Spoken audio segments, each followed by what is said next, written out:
Black hole ഫിസിക്സിൻ്റെ ഒരു യുഗം അവസാനിക്കുകയാണ്.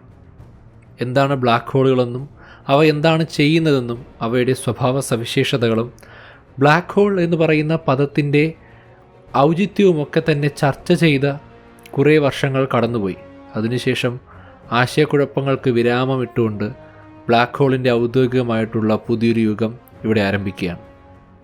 ആൽബർട്ട് ഐൻസ്റ്റീൻ്റെ ജനറൽ തിയറി ഓഫ് റിലേറ്റിവിറ്റിയിൽ മെൻഷൻ ചെയ്തതിന് ശേഷം പിന്നീട് അങ്ങോട്ട് ശാസ്ത്രലോകത്തെ വളരെയധികം കിടിലം കൊള്ളിച്ച ഒരു കണ്ടുപിടുത്തം അല്ലെങ്കിൽ ഒരു സജഷനായിരുന്നു ബ്ലാക്ക് ഹോൾ. ഇന്ന് ഏറ്റവും പുതിയ ന്യൂസായിട്ട് നമുക്കറിയാൻ കഴിയുന്നത് നമ്മുടെയൊക്കെ തന്നെ ഭൂമി അടങ്ങുന്ന സൗരയൂഥം ചുറ്റിക്കൊണ്ടിരിക്കുന്ന മിൽക്കി വേ എന്ന് പറയുന്ന ബില്യൺ കണക്കിന് നക്ഷത്രങ്ങളടങ്ങിയ നക്ഷത്ര സമൂഹത്തിൻ്റെ കേന്ദ്രത്തിലുണ്ട് എന്ന് നിരന്തരം നമ്മൾ അവകാശപ്പെട്ടുകൊണ്ടിരുന്ന ബ്ലാക്ക് ഹോളിൻ്റെ ചിത്രമെടുക്കാൻ മാനവരാശിക്ക് സാധിച്ചു എന്നുള്ളതാണ്.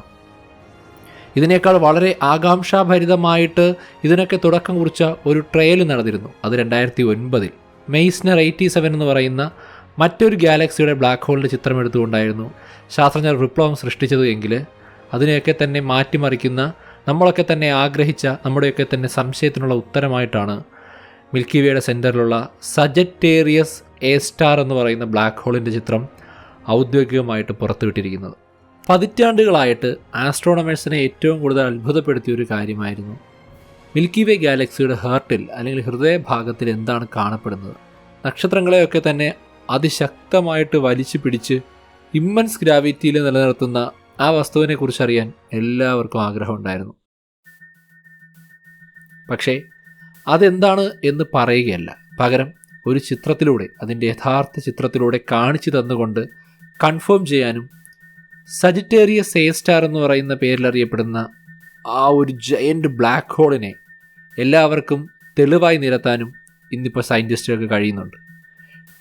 ഇത്തരത്തിൽ ബ്ലാക്ക് ഹോളിൻ്റെ ചിത്രം എടുക്കുവാനുള്ള റിസർച്ചിൽ മുഴുകിയിരുന്ന ആസ്ട്രോണമേഴ്സിൻ്റെ എണ്ണം ഏകദേശം 300 പേരാണ്. ലോകത്തുള്ള 80ഓളം ഡിഫറൻറ്റ് ഇൻസ്റ്റിറ്റ്യൂഷനിൽ നിന്ന് വർഷങ്ങളായിട്ട് ഈവൻ ഹൊറൈസൺ ടെലസ്കോപ്പ് എന്ന് പറയുന്ന ഭൂമിയെ ആകമാനം ഒരു ടെലസ്കോപ്പാക്കി മാറ്റി ചിത്രമെടുക്കാൻ കഴിയുന്ന വലിയൊരു സ്ട്രക്ചർ ഉപയോഗിച്ചുകൊണ്ടാണ് അവർ ഇത്തരത്തിലൊരു ചിത്രം കണ്ടെത്തിയതായിട്ട് പ്രഖ്യാപിച്ചത്. ഇത്തരത്തിൽ സയൻറ്റിസ്റ്റുകൾ കണ്ടെത്തിയ വിവരങ്ങളെ ദ ആസ്ട്രോണമിക്കൽ ജേർണൽ ലെറ്റേഴ്സിൽ ട്യൂസ്ഡേ, അതായത് 2022 മെയ് മാസത്തിൽ പബ്ലിഷ് ചെയ്തിരുന്നു. എന്താണ് നമ്മുടെ മിൽക്കി വേ ഗാലക്സിയുടെ സെൻറ്ററിലുള്ള ബ്ലാക്ക് ഹോളിൻ്റെ പ്രത്യേകത, അനുബന്ധ വിവരങ്ങൾ എന്ന് ചോദിച്ചു കഴിഞ്ഞാൽ, ഏകദേശം നമ്മുടെ സോളാർ സിസ്റ്റത്തിൽ നിന്ന് അല്ലെങ്കിൽ ഭൂമിയിൽ നിന്ന് 27,000 പ്രകാശവർഷം അകലെ കാണപ്പെടുന്ന നമ്മുടെ സൂര്യനേക്കാൾ 4 മില്യൺ അല്ലെങ്കിൽ 40 ലക്ഷം മടങ്ങ് മാസീവായിട്ടുള്ളൊരു വസ്തു, ഒരു ബ്ലാക്ക് ഹോൾ ആയിട്ടാണ് സജിറ്റേറിയസ് എ സ്റ്റാറിനെ കണക്കാക്കുന്നത്. സോളാർ സിസ്റ്റത്തിൽ നിന്ന് 27,000 പ്രകാശവർഷം അകലെ എന്ന് പറയുകയാണെങ്കിൽ ആ ഒരു ബ്ലാക്ക് ഹോളിലേക്ക് പ്രകാശവേഗത്തിൽ സഞ്ചരിച്ചാൽ നമുക്ക് എത്തിച്ചേരാൻ 27,000 വർഷമെടുക്കും എന്നർത്ഥം. നമ്മുടെയൊക്കെ അനുമാനം അനുസരിച്ചുകൊണ്ട് നമ്മുടെ പ്രപഞ്ചത്തിലെ ഏകദേശം എല്ലാ ഗാലക്സികളിലും ബ്ലാക്ക് ഹോളുകൾ കാണപ്പെടുന്നുണ്ട്. അതിലേറ്റവും വലുതും ആ ഒരു ഗാലക്സിയെ മുഴുവൻ പിടിച്ചു നിർത്തുന്നതുമായിട്ടുള്ള സെൻറ്ററായിട്ട് പ്രവർത്തിക്കുന്നത് ഒരു സൂപ്പർ മാസീവ് ബ്ലാക്ക് ഹോളുകളാകാനാണ് സാധ്യത. പക്ഷേ ഇത്തരത്തിലുള്ള ബ്ലാക്ക് ഹോളുകൾ പേര് സൂചിപ്പിക്കുന്നത് പോലെ തന്നെ കൃത്യമായിട്ടുള്ള പ്രകാശത്തെ, ഇലക്ട്രോമാഗ്നറ്റിക് റേഡിയേഷനുകളെ പുറത്തുവിടാത്തത് കൊണ്ട് അത്തരം ബ്ലാക്ക് ഹോളുകളുടെ ചിത്രമെടുക്കുക എന്ന് പറയുന്നത് അല്പം പ്രയാസകരമായിട്ടുള്ള കാര്യം തന്നെയാണ്. നമ്മുടെ സ്വന്തം മിൽക്കി വേ ഗാലക്സിയുടെ സെൻറ്ററിലുള്ള ബ്ലാക്ക് ഹോളിൻ്റെ ചിത്രം എടുക്കുകയാണെങ്കിൽ പോലും അതവിടെ ഉണ്ട് എന്ന് മനസ്സിലാക്കാൻ അതിൽ നിന്നൊന്നും പുറത്തേക്ക് വരുന്നില്ല. സജിറ്റേറിയസ് എ സ്റ്റാർ എന്ന് പറയുന്നത് കംപ്ലീറ്റ്ലി ഡാർക്കായിട്ടുള്ള ഒരു വസ്തുവായിട്ടാണ് നമുക്കവിടെ കാണാൻ സാധിക്കുക. അപ്പോൾ പിന്നെ ഇരുണ്ട വസ്തുക്കളുടെ ചിത്രം എങ്ങനെ എടുക്കും? അതിൻ്റെ രൂപമാണ് ഇരുട്ട്. അതിന് ചുറ്റുപാടുമുള്ള ഡിസ്കുകൾ അല്ലെങ്കിൽ ഗ്ലോയിങ് റിങ്ങുകൾ എന്ന് പറയുന്നത് ആ സെൻറ്ററിൻ്റെ സ്ഥാനം നമുക്ക് കാണിച്ചു തരുന്നുണ്ട്. അതായത് നമ്മൾ എടുത്തത് എക്സാക്റ്റ് ബ്ലാക്ക് ഹോളിൻ്റെ ചിത്രമാണെന്ന് പറഞ്ഞാലും ആ ബ്ലാക്ക് ഹോൾ എവിടെയാണ് ഇരിക്കുന്നത് എന്ന് കാണിച്ചു തരുന്ന വലിയൊരു റിങ്ങിനകത്തുള്ള ഇരുണ്ട ഭാഗത്തെയാണ് നമ്മൾ പ്രാധാന്യം കൊടുത്ത് കാണേണ്ടത്. Astronomers identified as the black holes telltale shadow എന്നാണ് ഫെറിയാൻ ഓസൽ എന്ന് പറയുന്ന professor, astronomy and astrophysics at the university of അരിസോണയിലെ റിസർച്ച് ടീം മെമ്പറായിട്ടുള്ള ഫെറിയാൽ ഓസൽ എന്ന് പറയുന്ന ആസ്ട്രോണമറും പ്രൊഫസറും പറഞ്ഞത്. അതായത് അവിടെ നമുക്ക് ഷാഡോയാണ് കാണാൻ കഴിയുന്നത്, ആ ഒരു വസ്തുവിനെ അല്ല. പക്ഷേ അതിൻ്റെ സ്ഥാനം കൃത്യമായിട്ട് മനസ്സിലാക്കിയെടുക്കാൻ നമുക്ക് സാധിച്ചു. എന്താണ് ഈവൻ ഹൊറൈസൺ ടെലസ്കോപ്പ്? ഭൂമി പോലെ താരതമ്യേന ചെറിയ ഒരു ഗോളത്തിലിരുന്നു കൊണ്ട് എങ്ങനെയാണ് ഇത്രയും മാസീവായിട്ടുള്ള 40 ലക്ഷം മടങ്ങ് സൂര്യനേക്കാൾ മാസുള്ള ഒരു ബ്ലാക്ക് ഹോളിൻ്റെ ചിത്രം പകർത്താനാവുക? എങ്ങനെയാണ് അതിൻ്റെ ഡീറ്റെയിൽസുകൾ നമുക്ക് ശേഖരിക്കാൻ കഴിയുക? ദ EHT അല്ലെങ്കിൽ ഈവൻ ഹൊറൈസൺ ടെലസ്കോപ്പ് എന്ന് പറയുന്നത് ഒരു നെറ്റ്വർക്കാണ്. It is an unique network of antennas across the world എന്ന് പറയാം. ലോകത്ത് കൃത്യമായിട്ട് നിയന്ത്രിക്കപ്പെടുന്ന ഒരുപാട് ആൻറ്റിനകളുടെ കൂട്ടം. അതിനെല്ലാത്തിനെയും ചേർത്തുകൊണ്ട് നമുക്കൊരു വിർച്വൽ ടെലസ്കോപ്പ് എന്ന് വിളിക്കാം. ആ ഒരു വിർച്വൽ ടെലസ്കോപ്പിൻ്റെ വൈഡ്നെസ് അല്ലെങ്കിൽ ഡയമീറ്റർ എന്ന് പറയുന്നത് ഏകദേശം ഒരു 10,000 കിലോമീറ്റർ ആയിരിക്കും.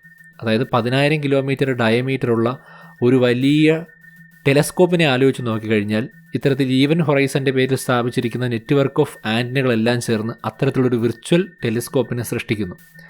ഇതൊരു റേഡിയോ ഡിഷ് നെറ്റ്വർക്കാണ്. അവയൊക്കെ തന്നെ പ്രധാനമായിട്ടും നമ്മുടെ ഗാലക്സിക്ക് നേർക്ക് നിരീക്ഷിക്കാൻ കഴിയുന്ന രീതിയിൽ തിരിച്ചു വച്ചിരിക്കുകയും 2015 ഏകദേശം ഞാൻ മുമ്പ് പറഞ്ഞ 80ഓളം ഡിഫറൻറ്റ് ഇൻസ്റ്റിറ്റ്യൂട്ടുകളുടെ സഹായത്തോടു കൂടി പ്രവർത്തനം ആരംഭിക്കുകയും ചെയ്തു. 2019 ഈവൻ ഹൊറൈസൺ ടെലസ്കോപ്പ് M87 അല്ലെങ്കിൽ മെയ്സ്നർ 87 എന്ന് പറയുന്ന ആദ്യത്തെ ബ്ലാക്ക് ഹോളിൻ്റെ ചിത്രമെടുത്തു. അത് സത്യത്തിൽ നമ്മുടെ മിൽക്കി വേ ഗാലക്സിയുടെ സെൻറ്ററിലുള്ള സജറ്റേറിയസ് എ സ്റ്റാറിനേക്കാൾ വളരെയധികം അകലെയുള്ളതായിരുന്നു. എന്നാൽ എങ്ങനെയാണ് ഈ ഒരു ടെലസ്കോപ്പ് ബ്ലാക്ക് ഹോളുകളെ നിരീക്ഷിക്കുന്നത് എന്ന് ചോദിച്ചു കഴിഞ്ഞാൽ നമുക്ക് പ്രധാനമായിട്ടും പറയാൻ കഴിയുന്നത് ബ്ലാക്ക് ഹോളുകളെ ഇമ്പോസിബിൾ ആണ് എന്നുള്ള അർത്ഥത്തിലെടുത്തുകൊണ്ട് നമ്മൾ അവയിൽ നിന്ന് പുറത്തേക്ക് വരുന്ന മാറ്ററുകൾ, പ്ലാനറ്റുകൾ, ഡെബ്രിസുകൾ, അങ്ങനെ കഴിയുന്നത് എന്തിനേയും ബ്ലാക്ക് ഹോളിൻ്റെ ഔട്ടർ ബൗണ്ടറിയിൽ വരുന്ന എന്തിനേയും പിടിച്ചെടുക്കാൻ ശ്രമിക്കും. ബ്ലാക്ക് ഹോളിൻ്റെ ഔട്ടർ ബൗണ്ടറി തുടങ്ങുന്നത് ഈവൻ ഹൊറൈസണിൽ നിന്നാണെന്ന് നമുക്കറിയാം. അതുകൊണ്ട് തന്നെ ആയിരിക്കാം ഈ ഒരു ടെലസ്കോപ്പിനെ ഈവൻ ഹൊറൈസൺ ടെലസ്കോപ്പ് എന്ന് വിളിക്കുന്നത്.